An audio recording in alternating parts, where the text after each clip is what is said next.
This is a Friday morning prayer reflection, and I will concentrate on the epistle from the Apostle Paul to the Ephesians, chapter 2, verse 1 to 10. And the title for that, it says, it's from death to life, passing from death to life. This is something that is interesting because how can something pass from death to life? And we observe things like the trees during the winter, and come spring, there's life that is coming all over, and the plants are coming alive, and you see flowers. And isn't that interesting imagery to show how this mystery of salvation is very much alive and possible in our own lives, passing from death to life, whereas it's harder to imagine if something is dead to come back to life. It's something that is so difficult for us to imagine, but the mystery of that is what Paul is trying to write to the Ephesians. And part of what he's saying is that by ourselves, we are unable to achieve anything lasting or pleasing to God. So we need the grace and the power of God. And Paul knew this. And in his letter to the Ephesians, he was recognizing that by nature, our condition is miserable. We need converting every moment, realizing and renewing our minds, and realizing that God is in control of everything. We need both our minds, our hearts, and our souls all to collaborate with this grace of God to begin seeing wonderful changes that divine grace can bring about. You might have heard of different revivals, spiritual revivals that happened in the Americas, also in Africa in the 30s, and also in the British Isles.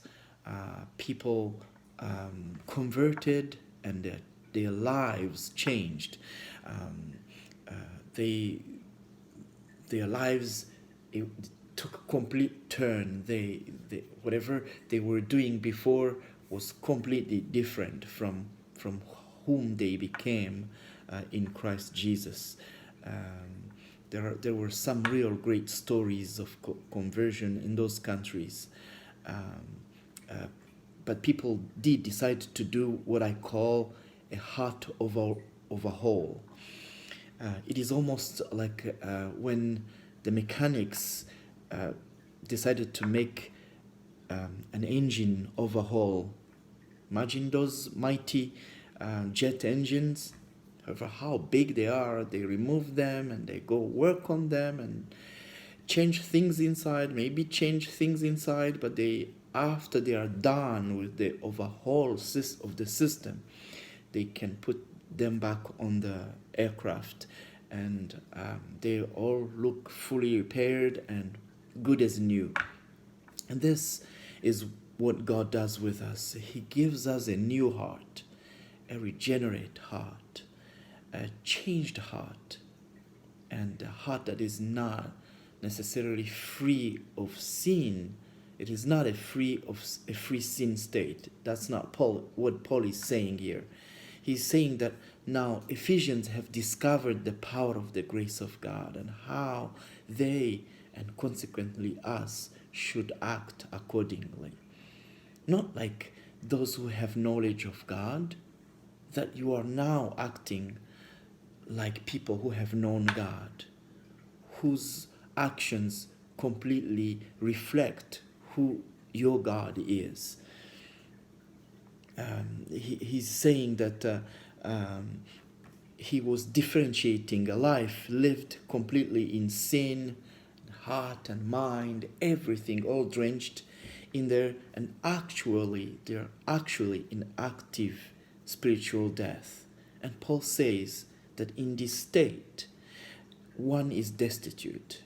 It is a state of conformity to this world.